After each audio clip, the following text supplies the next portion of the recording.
abuse and exploitation of women. The adoption of gender ideology by the corporations and the Western governments will set us back in all women's struggles. It contributes to the increased dismissal of women's concerns about domestic and family violence. It legitimises both ageism and racism, and we need to talk more about those two toxic developments that are very much a part of gender identity ideology. It diminishes the recognition and implementation of safeguards for children, and it erodes government commitment to children's protection. We've already seen that in this state with the passing of the Born in the Wrong Body legislation in August 2020.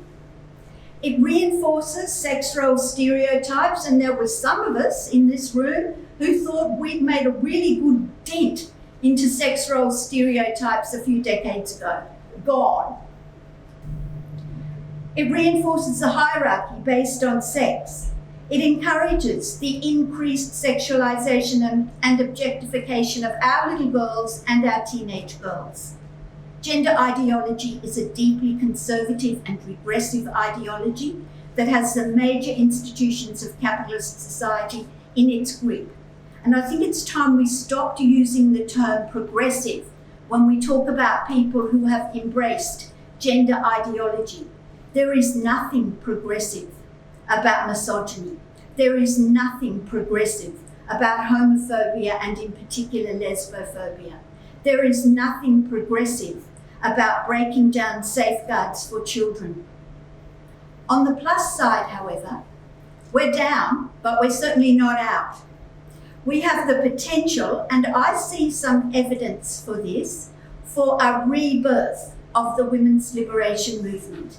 And we need that rebirth to counter what happened in the 90s, because in the 90s, we saw the rise of individualism. Individual empowerment was the in term, and it still is. We saw the rise of choice feminism that was uncritically adopted by so many on the left, and I come from the left, I'm ashamed to say, and that was pushed by government and corporations and universities.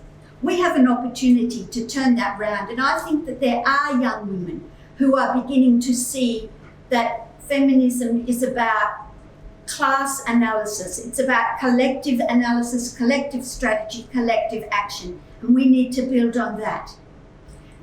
This weekend gives us the opportunity to make a small contribution to that, to listen and learn, to talk and debate and argue, and we don't have to agree on everything. I see some of you around here that I don't agree with on lots of things, and we ought to be able to talk about those and debate and argue those and still work together. And to plan action. Let's not leave the action to the well-known people, to the Holly Lawford Smiths and the Catherine Deeves and the Sal Grovers. We can't afford to leave a few women on the front line. We all need to step up to the front line. So let's have a good weekend. Let's start the rebirth of the women's liberation movement.